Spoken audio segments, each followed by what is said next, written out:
I love my HBCU. And boy, I love it, love it. I love it, love it. I love my HBCU. And man, I hope my team they won one. I hope my team they won one. Yeah, man. I hope my team they won one. I hope my team they won one. I tune into the HBCU Sports Lab to see if my team won or lost. If they lost, I'm quiet as a mouse. But if they won, keep tab. I'ma do the dab, yeah.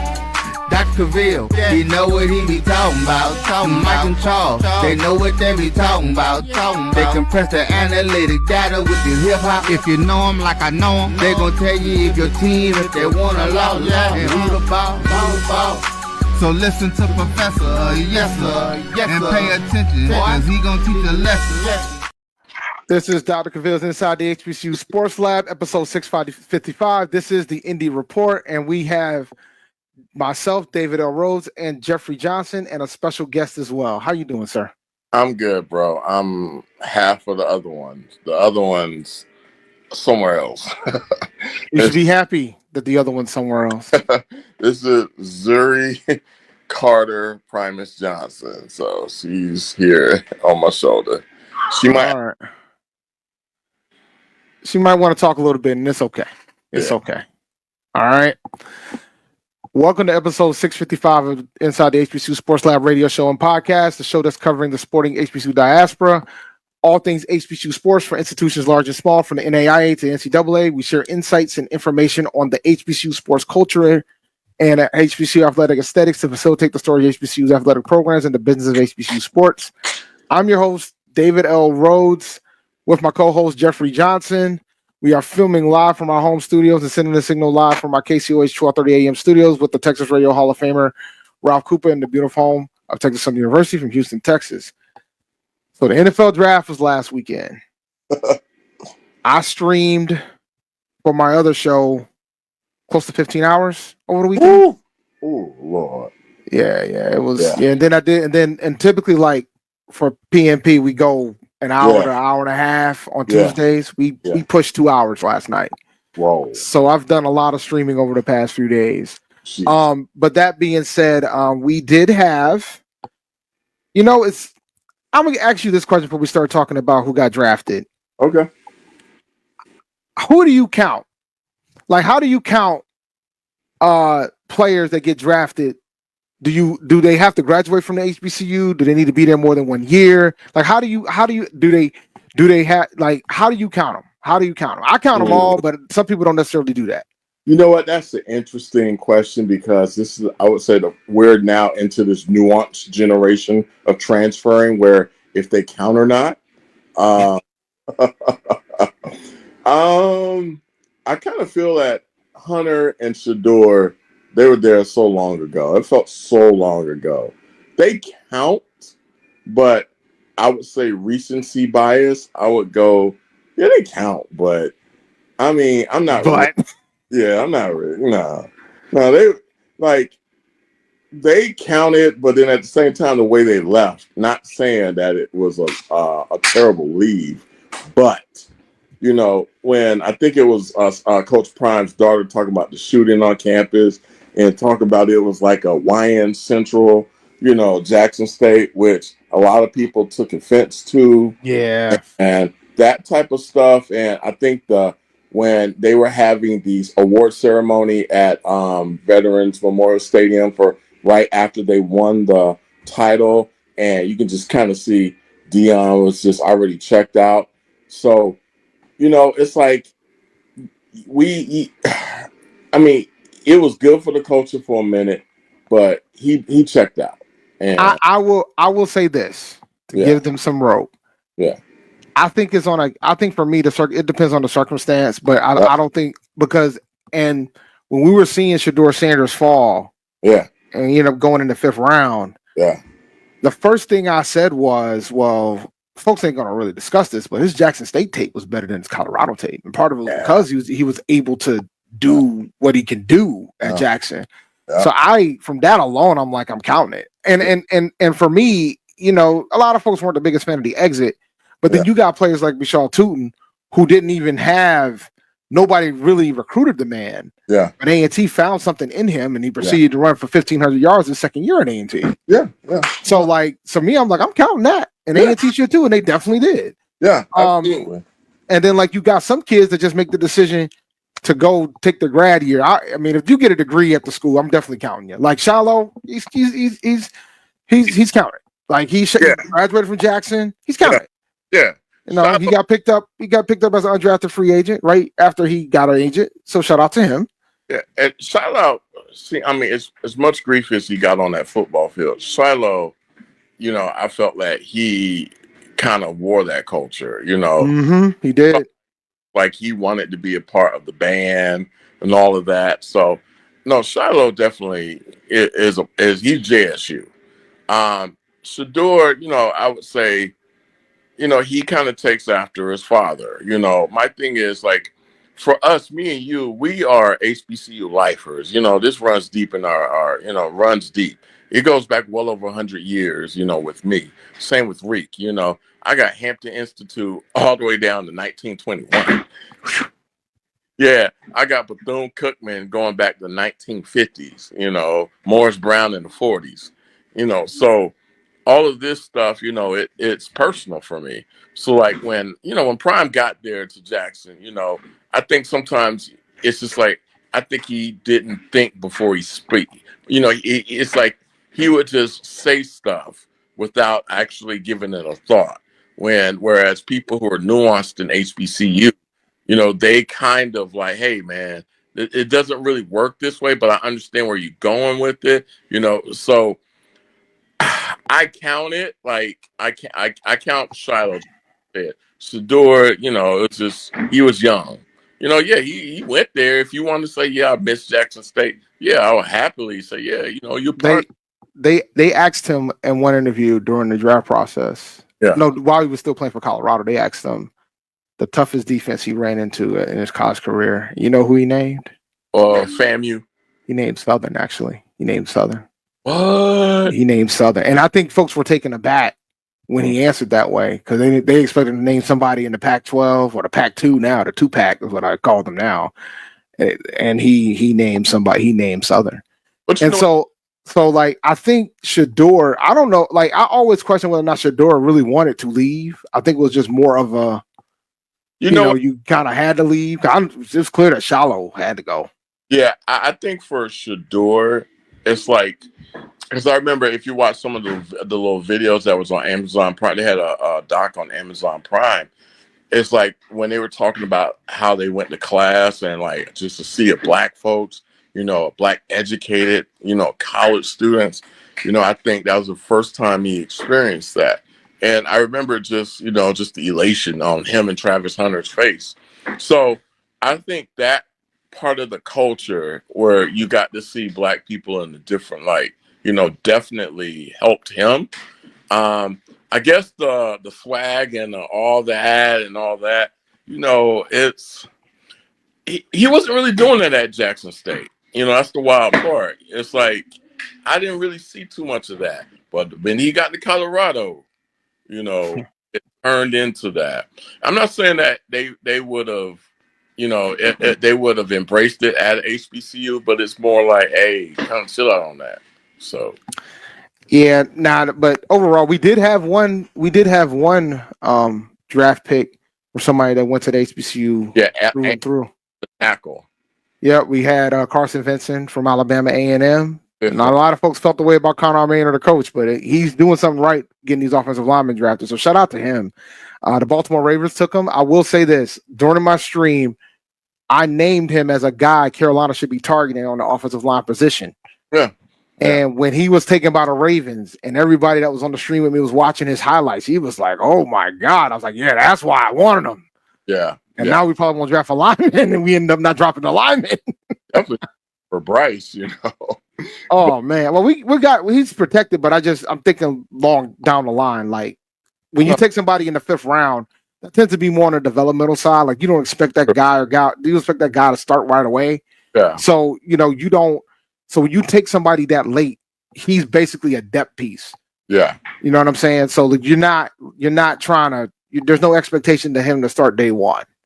Oh, And absolutely. with the Ravens, it'll be interesting to see how he does with Baltimore. I think they're going to love him down there in Baltimore, man. It's a phenomenal pickup for the Ravens.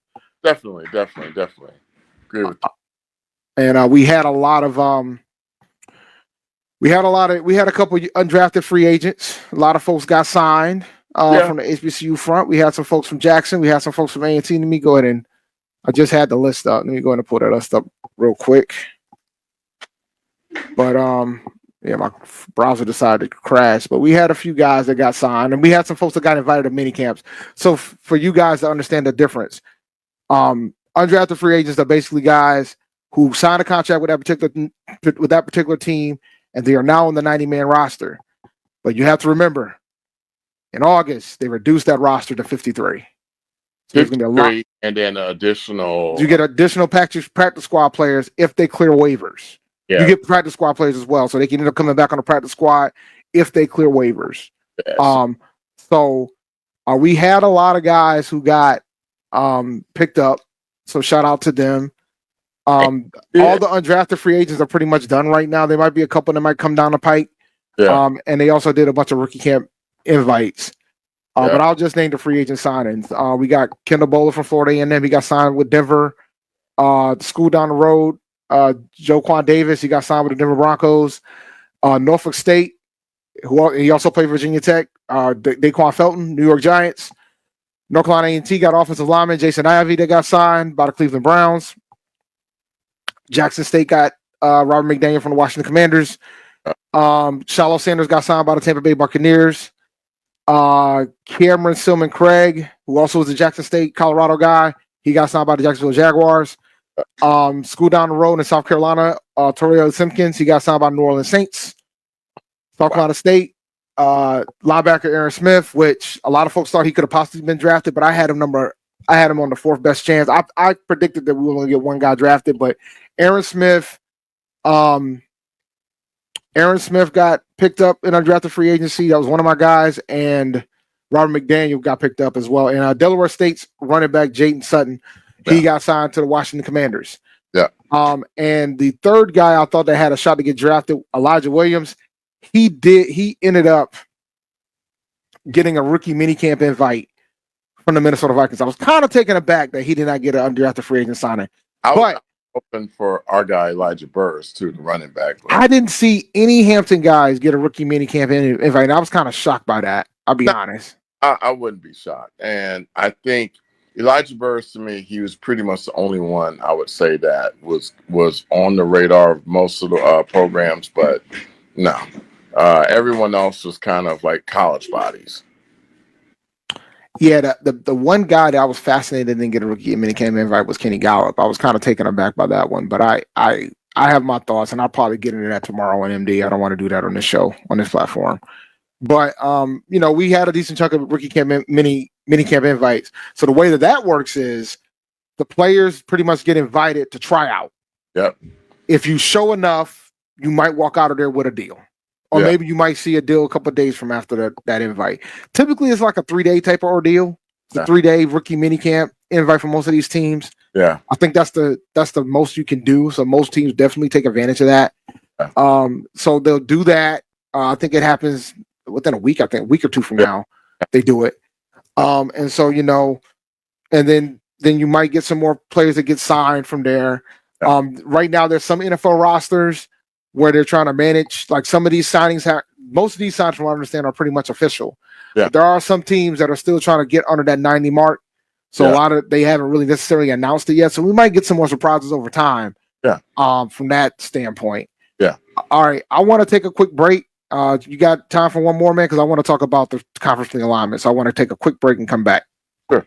All right. So when we get back, we're going to talk about conference realignment. There's a lot of things that's happening in the Independents, and I want to just have a discussion point with Jeff, Mr. Johnson here, and go from there. So we will be right back right after this commercial break.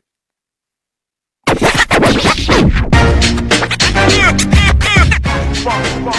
like a loop machine. Going around town trying to get down.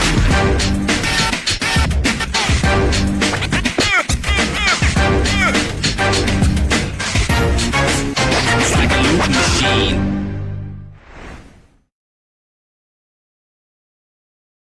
When you're looking looking for the latest information on Southern University sports, the Southwestern Athletic Conference, and HBCU athletics, there's only one place to go. Tune in to the Carlos Brown Show, exclusively on the Black College Sports Network. It's never too early to plant the seed, to share the tradition, and instill a sense of pride in your HBCU with your little ones. HBCU Pride and Joy Children's Boutique helps you share your school spirit with a wide selection of adorable kids apparel and accessories officially licensed from your favorite HBCU. Visit hbcupridejoy.com and follow us on all social media at HBCU Pride Joy on Facebook and Twitter. Hey y'all, it's your girl Sonia from She Say Sports. Make sure to check us out every Friday morning at 9 a.m. on Black College Sports Network, YouTube, and Linktree. And please don't forget to subscribe to our YouTube page.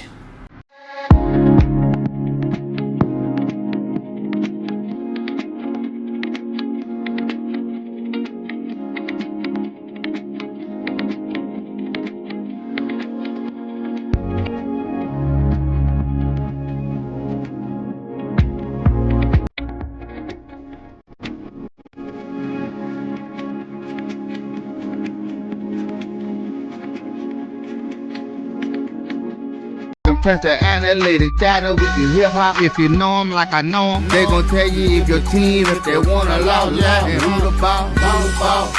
So listen to Professor, yes sir, and pay attention, cause he gon' teach a lesson. This is Dr. Cavil's Inside the HBCU Sports Lab. This is the Indy Report, episode 655. All right. I wanna draw this picture a little bit. Sure. All right. So on January 29th, 2025, the CAA announces that their board of directors and its member institutions committed to opting into the NCAA house settlement by March 1st, 2025. Mm-hmm. All right. Now, a few weeks after that,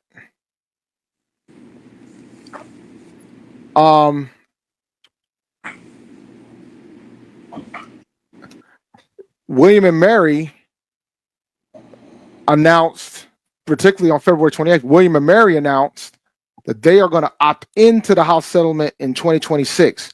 Mm-hmm. They thought about everything and they said, you know what? I don't think we're going to do this right now. Yeah. 2025, we're going to opt out of the NCAA settlement in 2025. And then in 2026, we'll opt in. Mm-hmm. So that was pretty much against what the CAA announced a month prior. Now, fast forward to last week, and William and Mary announces that they are leaving CAA football and going to the Patriot League in 2026. Now, just to be clear, I know everybody has football on the brain, but William and Mary is still a full-time member of the CAA as of right now. I don't think that's going to be the case long term, in my opinion. All right. I think by 2027, I think they're going to leave the conference. I mean, I could be wrong, but I'm speculating. I'm fine with that. But that's what I believe. I think the moment when they decided to go against the conference with regards to opting into the settlement, whether it's right or wrong, whether you agree or not, that was the moment that I knew that they were going to make a move. So I anticipate that that's going to happen. Mm-hmm. But that being said, that would leave the CAA with 13 teams in the football conference. And they still have 13 full-time members. So I bring this back around to you to ask, is there a level of concern with regards to the CAA on the football side? We'll start with football first. Well, football, I'm going to say no, because I still feel that they have positioned themselves to be a good receiver of institutions. Like, if you want to move up, then you must go. Like, I'll put it to you like this: the CAA was a bigger state if it was in the USA. It was a Texas and FCS. Now I kind of put it as an Indiana. Whereas if you want to go to somewhere great, you got to go through Indiana. So if you want to go through Illinois and Chicago, you got to come through us. So I think they position themselves as, all right, we might not be the Big Sky or the ones that always win it, but if you want to move up and you're kind of like in the East Coast area, come through us. So I think that the CAA is positioned well enough that it doesn't. It will probably affect like the competition in the playoffs, but for the most part, I would say that it's still positioned well. And So, go ahead. so do you think? Because I think Nova's next. I think Villanova's. Oh next. yeah. Yeah. I'm going to put that out there. Yeah, and I wouldn't be shocked if they announced before the end of June that they're going to go to the Patriot League in 2026 and join William & Mary as well. I wouldn't be shocked one bit. I would not be shocked. Let me be clear when I say, because Villanova's bread and butter ain't football, contrary to what you guys think it is. It's basketball. So they're not. They're in the Big East. Yeah. All right. For everything else. Yeah. They're a football only member. So I could see them leaving and heading to the Patriot League, which would put the CAA down to 12 teams. Sure. In football. Yeah. Still 13 full time for now. Yeah. Now when you take that, when you factor that in, then you're concerned about how many playoff spots you're going to get in that conference at that point. Not much. You're not. Now you'll be down to probably 2 at that point. So then it becomes fascinating at that point. Yeah. About who will win that. Well, then you never know, man. Because Rhode Island, they tend to keep a good team. New Hampshire tends to keep a good team. Yeah. But I think, and AJ said it will impact travel costs for A&T. Yeah, and it will impact travel costs for Hampton. Because I think right now we do the one plane ride. Like we go up there, they go up to the Northeast for one plane ride a year. Yeah. So it'll cut if they keep losing some of these teams that are in closer proximity. It'll go to 2. No, I definitely agree, and I think for like Richmond and William & Mary, I would at first because I've read all the articles, and of course the comments turned into race. Oh, y'all got 2 HBCUs now. This is why, and I don't look at it that way. I do, but I think I'm gonna be honest with you. Yeah, I think that's the cop out. Yeah, I think that's it's a certified, and I'm gonna tell you why. Yeah. I've talked to folks who pretty much said they didn't like the fact that they added Bryant. Oh, yeah. I think Bryant, and if you guys know where Bryant University is, I'm gonna give you a clue. It ain't an HBCU. It ain't near that. Yeah. So I think it becomes a situation where I think they were open to adding more teams, but I think they want to add certain ones. Yeah. And I think some of the teams that they added, they probably weren't the biggest fans of. And then it's easy to say, well, maybe they didn't like the HBCUs because that's an easy target. But I know for a fact that some of the alums were not. Some of the fans, if you look up, they'll talk about, they might mention Hampton, but Bryant is like the one they mention the most because the northern schools wanted Bryant. Yeah. The southern schools didn't. Yeah. There was a split about that. It's interesting, because when I tried to stay off the blogs, but when I got on the blogs, it always was, well, what does Hampton and A&T bring? And I always looked at it as, well, a lot of the Hampton alums didn't want to go to CAA. So I tried to put it in that perspective, listen, you act like we wanted to be with you guys. We did not want to be with you guys. That was the old generation at Hampton that wanted to get in, to move on up to the east side. And I wanted to get in there with you, and Brown knows. So I looked at it from that perspective, but I also kind of look at it from this perspective too for Richmond and William & Mary. They've been in that conference for a while, so they already know. So they've been in there to see the changes. And I'll kind of look at it this way. If we were in the MEAC, right, and, A&T, Hampton gone, FAMU gone, Bethune gone, what if Norfolk gone, and it's kind of left with Delaware State, Coppin, and Maryland Eastern Shore. They're kind of looking around, and then they start bringing in Kentucky State, or Central State. They're like, oh, this ain't MEAC football. This ain't MEAC at all. We need to get up out of here. So I can see it from that perspective. Oh, I don't know none of these programs, so I would leave too. But do I think that the HBCUs had something to play with it?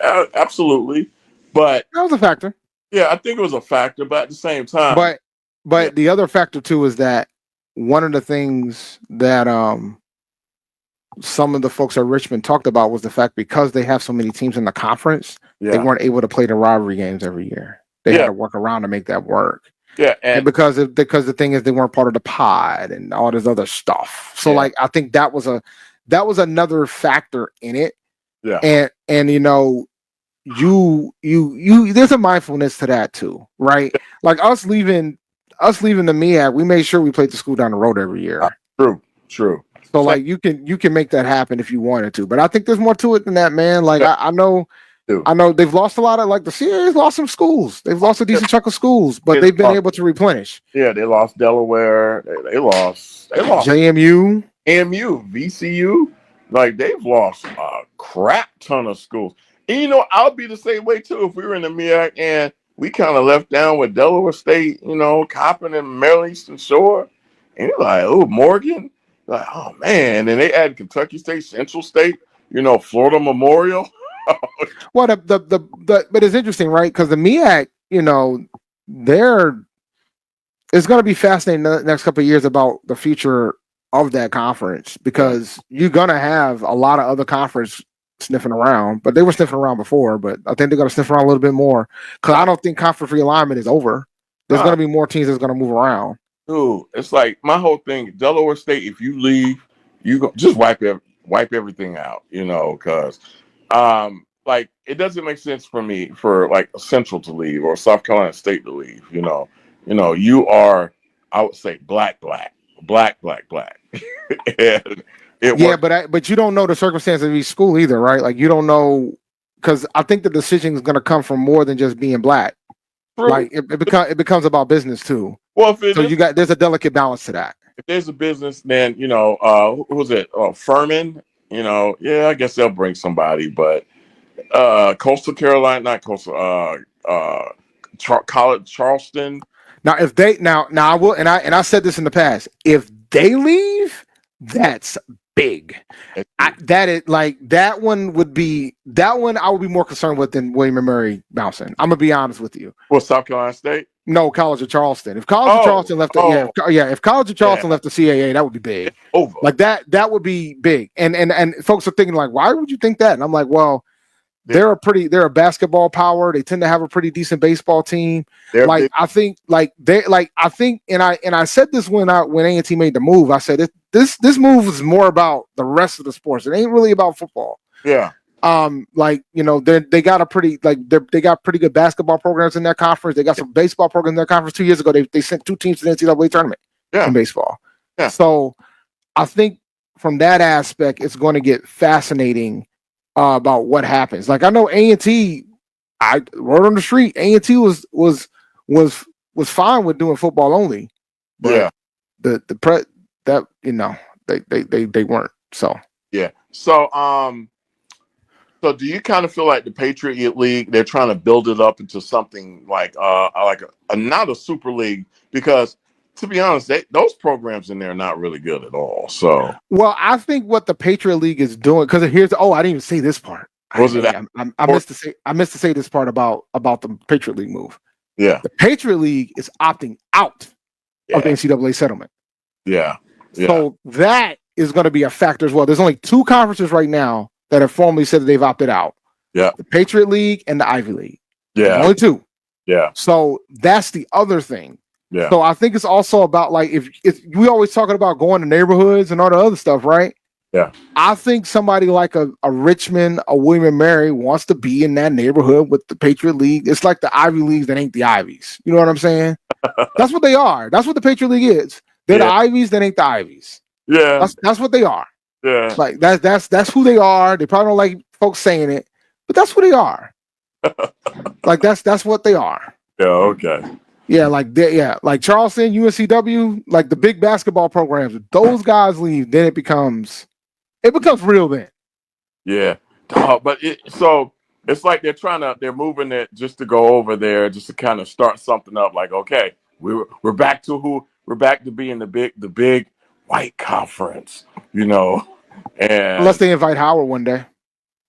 And Howard too. Howard would go too. That's the funny part. Well, it depends on the type of leadership they have in. If it was because what, I don't think William and Mary would be too keen going in the Green Stadium and then they see them doing the Black Power fist on the stand.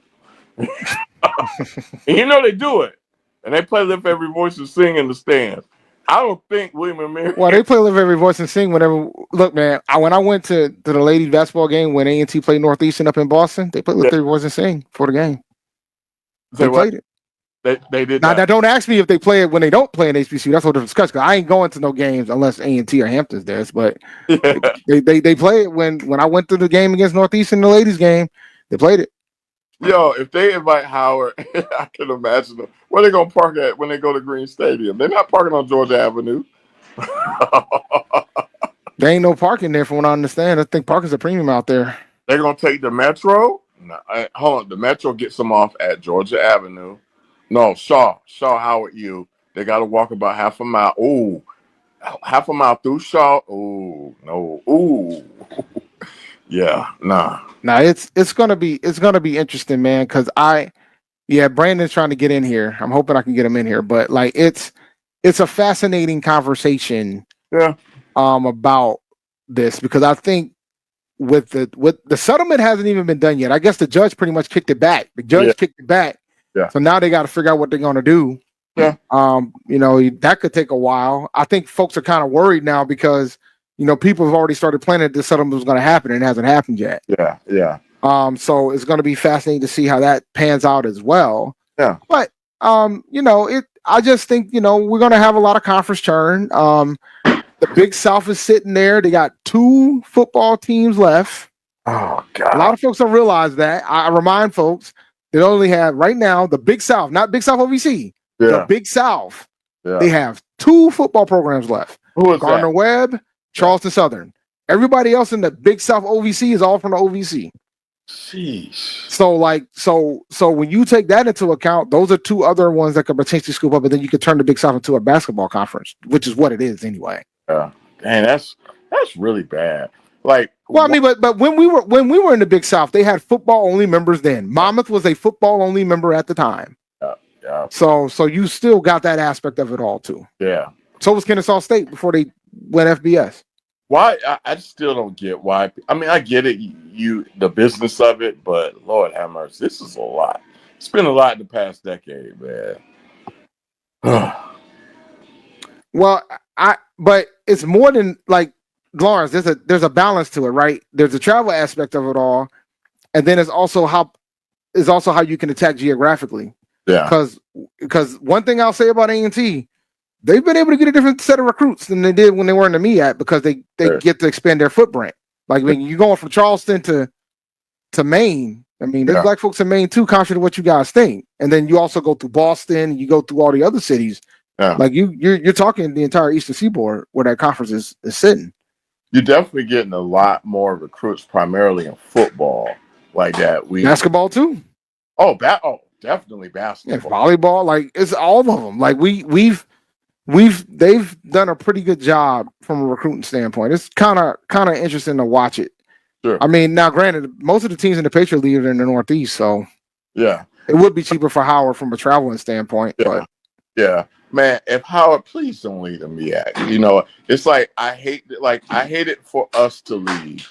I understood FAMU and Bethune and Savannah State, Winston-Salem State, but I hate it for us to leave and to go there because I was like, okay, no one else leave the MEAC. Keep the MEAC solvent. Same with the SWAC. Well, you can always come back. Hey, look, y'all can always come back. Mary leaves mean that was it part of the reason for Hampton to go in the worst places to play like the William and Marys and the other teams, the Northern Virginia schools? You're pretty much they're all gone after this. That was the dream of that 80-year-old man who grew up in that integrationist era. I would call it the integrationist era. I just called it that they were the first. They were the first black folks who got to sit in the boardroom. So all right, I'm gonna have to tell. Hey, Brandon, mute unless you're talking, bro, because you got a lot of noise. And I know that it's gonna be tough with the internet, but what's going on, Mr. King? Oh, he's frozen. Is he frozen over there? Well, you can mute him, right? I can. Brandon, how you doing, man? All right. Yeah, Yeah, he was in that gym last week and it was rough. Yeah, nah, I just said like it was the act of our former president. That was that group that those brothers who finally got in the boardroom was like, oh man, we move on open here too. And the minute we got in there, they quietly left. Well, because that was mission accomplished for them. Yeah, it was, and you know what? It's like, okay, hey, we're in here, but they never thought about, how they're just like, oh, you'll be all right. Just do what you do. It doesn't work that way, It just doesn't work that way. Just do what you do is diabolical. Yeah, it doesn't like. It's like you want to be like, and I pride the commissioner goes out of his way to make sure that Hampton A&T feel fine. I think he loves us. I think he loves us there, man. Oh, like, yeah. So but I don't know how many other institutions feel that similar incentive. I think some do. I think most of them do, to be honest with you. Yeah, it's like, and it's interesting too, because when we see them at our home games, they're just like, they're kind of different from what we've had. Like when Morgan come, it's like seeing your cousin, that you ain't seen in a while, and it's like I know, like when let's say like when Morgan come, if it's a bigger game, the alphas from the Morgan and us, we meet up. Yeah. With you with the Sigmas, y'all have your little boat, your little grill. Whereas when Rhode Island come and Rhode Island came and all right, thanks, Charles. Did he say the brain what word? Okay, all right. Give me a moment. That's on the thing. He's running now. Yeah. So when I think we had William and Mary and I think what was the other school, either Villanova came, and they brought a substantial crowd. And they kind of just they left the stadium and kind of started walking around the campus. Even kind of like, hey. But I will say this: when we played Townsend, in 2023, when we played Townsend, I will say this: there was a lot of them there. Yeah, and the thing, and I remind y'all, Townsend's 25% black. Yeah. From a student population, and they're a pretty big school. They probably got more black kids than a lot of HBCUs do. They do. And they were walking around, and they were like in amazement of what they were seeing. Yeah. Like they were just trying to soak it all in and understood what it was. Yeah. Because I talked to some of the folks there when I was walking around, and they were like, "Oh yeah, man, we never get something like this over there in Maryland." And it was like, this ain't even like Morgan. And I was like, I know it's not gonna be. Yeah, and I went to Towson, so it's totally like that. But I think when we started seeing them, like, they're on the waterfront at Hampton, they're walking by the dorms. It's just like, but I get it. It's like if you've never been on a campus, there's always wonder, like, I bet are the gang members on that campus? Nah, that wasn't that at all. It was funny because A&T tends to, it's a crowded homecoming at A&T. We typically have close to 100,000 people in the yard. Yeah. So I think for them, it was just the fact that it was the amount of people and and everything that was going on and across the city. Yeah. But they brought a decent crowd. They were able to get some tickets. I gotta give them credit. I mean, they played the game good enough to get some tickets. Yeah, like when for our homecoming. Oh Lord, I know they were like, let's get up out of here, man. The players had to walk through the parking lot where the and what I understand, the Townsend players, typically after the game, the away team will walk up to the tailgate area. Yeah. Typically after the game, right? So, and I think normally, and shout out to my man Doug Brown, who's former wide receiver. He was a wide receiver at A&T when I was a student there, and he does he's got one of the bigger tailgate spots on campus. And he, typically he'll take care of the away team if they show up, type of thing. So that's what he normally would do. Yeah. And so it was kind of hilarious because I think they never seen nothing like this. And typically whenever there is an away team, and then typically normally it was an HBCU, but now that we're in the other conference, so you'll see Campbell walk up there. You'll see, so it's kind of it's interesting. I'll say that it's interesting because I think for a lot of them they've never seen something like that before. Yeah. Even if it's even if it's not even a homecoming game, if it's just a regular home game, our tailgate is pretty strong. It's a phenomenon, though. That's a cultural phenomenon. It's like it fits Greensboro. It fits that area, because it's drawing people from all over from the triangle, So that's what. Yeah, DB is hilarious. What do you say?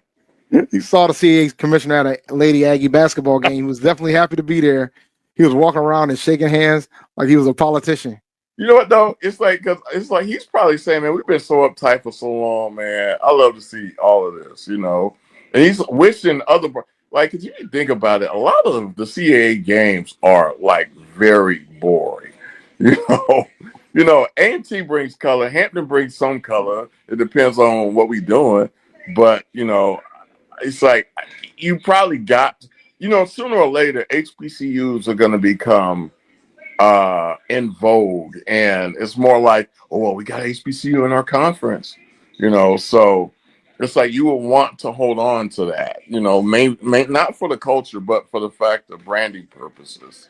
But if you want to go to the Patriot League and eat, I don't know, but I'll be honest with you, bro. I don't know if the Patriot League would appreciate Howard there. Oh no, absolutely not. And that's my thing, right? That's why I think if Howard, and I hope they don't make a move, but if they do make a move, I don't think that would be the move they should make. That would be a terrible move. And see, the thing is, if they want to go based on academics and intellectualism, Howard is a different type of. That's like Malcolm X talking to freaking McCarthyism, so it's not going to work, Yeah, nah. So that's why I would say it's like that doesn't fit them. And it looks like the way that Howard's moving from an NIL perspective, they're probably going to opt into this settlement. Yeah. So it doesn't make any sense for them to go there at this point. Absolutely. I mean, even from that aspect, right? Like, I think schools and conferences are still trying to figure out which way they want to go with this. Yeah. I think some are like Morgan State knows what they want to do. A&T knows what they want to do. Hampton would know what they want to do. But it all depends, man. Like, I'm not rooting for anybody from the MEAC to leave. No. But I do think that, I think some schools are gonna probably continue to get calls. Yeah, it's like I just hate the fact that people pick on the MEAC. Like, they raided the Big South before they did the MEAC. It's like, but I mean, FAMU had to go, Bethune had to go, Savannah couldn't cut it, and Winston-Salem was broke. So understand that. Hampton and A&T, old guard that wanted to splash, but yeah. Now it's gonna be fascinating, man. I think, but like I said, I don't think it's done yet. We're gonna see more. Yeah, I think the news will be crazy if an HBCU makes a move. Yeah, definitely. Overleaving. I could see Delta State going to Northeastern, but we'll see. That's another one, man. It makes sense from a travel standpoint for them, but it will totally kill them now. You think so? They already play a decent chunk of their sports in the NEC. Yeah, that's true. Yeah, so does Howard. So does Howard. You know what? I don't think it would kill them. I just think people like us would just take our eyes off of them. I ain't. Well, So the question I have is this: yeah, haven't we already done that? Oh yeah. You know what? I still kind of keep my eye over there because they got Deshaun over there. But the thing is, I think that eye is going to be there regardless because Deshaun's there, depending on how long he stays. Yeah, I keep my eye over there to see what kind of color uniforms they got. So that's what I look at. My daughter almost flipped to Delaware State, man. She came real close too. I don't know why. She made a great. They gave a full ride though, right? They gave her full tuition scholarship. It wasn't a full ride. No, I think it was a full ride. There would have been no discussion. I would have had to put the palm down at that point. No, I feel you on that one. Yeah, no. It was different ball game. It was a full ride. Yeah. Being debt free versus being in debt are two totally different things. Woo-wee. I mean, most of the options she's going to be in debt in some capacity. It just all depends on how much. And Trump talking about taking your he garnished your wages now. You know, Not yet coming. I'm gonna be honest, as somebody who just did the Parent Plus loan application the other week. Yeah. I'm more concerned with him pulling that. Yeah. Because then that's gonna change everything. Oh yeah. Yeah. Oh, that if he pulled that, I would say enrollment will probably drop. Maybe it'll impact HBCUs, and I don't think it's discussed enough. Yeah. It's gonna impact everybody, but considering how HBCUs recruit and considering a lot of the circumstances of a lot of students who go to HBCUs, that would impact them tremendously. Yeah. Yep. Upwards about 15 to 25%. Yeah, nah. Like you said, Hampton is? No. I would say majority, a lot of HBCUs, anywhere between 5 to 25%. It's higher than that. Oh yeah, I know. Way higher than that. I know it'll be higher. I was reading this on Forbes. They were saying it would definitely. Well, yeah, a lot of HBCUs like 50 to 60%. Yeah, it's high. Like I learned I remember when they were giving out the COVID money. Yeah. And they did it based on who had like Pell Grants and stuff like that. And A&T got more COVID money than any other school in the UNC system. Yeah. Yeah. And when I saw that, I'm like, oh, I didn't realize, right? You knew you had a lot, but yeah, I didn't realize it was that high. Yeah. Mm-hmm. Yeah. They consider school loans are predatory loans, guys. They all are. Trust me. If they get money on top of it, that it's a predator on that. So. Nah, it's and it's funny. I got an email from the school that she is going to, and they're like, you can lock in your tuition rate, and you can lock it in for all 4 years. So, but it's like an extra $5,000 a year. Yeah. So you're pretty much gambling, right? You got to decide. You're like, all right, do I want to go ahead and just pay the extra dough now and not know what the price is, or do I want to just take the risk and let it go do the normal increase for every year? Yeah. Yeah. So that's the whole different spill with that. Hold up, I'm just reading a comment from Chuck Hunt. The MEAC, no, hold on. What did he say? They played Lift Every Voice and Sing at the NFL draft. Yeah. No, they did not. They did. They did. They absolutely did. I covered the draft. I'm telling you they did. They absolutely did. They did that and then they pulled the Shedeur on. Oh God.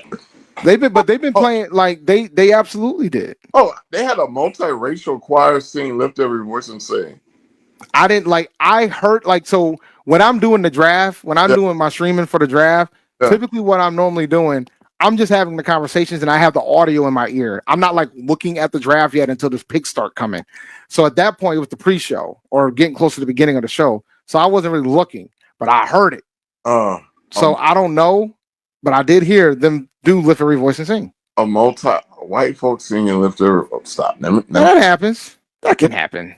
I guess it's a gospel song. And it's a gospel. It is a gospel song, guys. Like it can happen. Okay. It's in the book. Interesting. That is some of them choir books that you be looking at church. It's in some of those. Yeah, well, I agree, and I forget white bands play talking out the side of your neck. So yeah, I mean, like what we talking about here? Yeah, and some of them pretty good though. Let's use it. All right. Nah. It's all right. Yeah. It's all right. North Carolina State, that's a pretty good one. Yeah. Ohio State does too. Ohio State got a pretty good one too. Yeah. It's like, but that was all right. It's missing some seasoning though, man. UNC Jesus is terrible. UNC Greensboro is terrible. Yeah. Terrible. Yeah. I mean, they played the Aggie fight song one time. They almost got yeah. I mean, they already changed the colors to us, so they try to beat us very bad. No, they did not. Oh yeah, they changed the blue and gold a while back. Stop it. UNCG started as a ladies' college. Did you know that? No. Yeah, they were a ladies' college. Why would they do that, man? Yeah, they started as a ladies' college and then they started letting men go to school. Bulldog. What is their mascot? I know it's not a bulldog. No, it's a Spartan. Ooh, that's Spartans. No. No, it's hilarious for me to watch this unfold. Yeah. 5 years will be bigger than them. Yeah. You definitely on your way. We won't. Yeah. I mean, why not? Like, I mean, you know. A&T's a superstar because hell, because I mentioned so many kids up here in the Maryland D.C. area, and all of them. When you talk, like it used to be, like the trajectory was if it was not here in the Howard Morgan, Coppin, Bowie area, it would you would be Morehouse, Spelman, FAMU, that three. Now, A&T. Mm-hmm.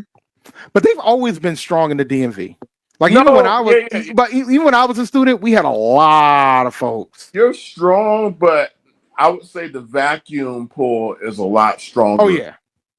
Like well, because there's strong alumni associations in the area too. Yeah, very strong alumni associations in the area. College. Okay, so I forgot to tell you.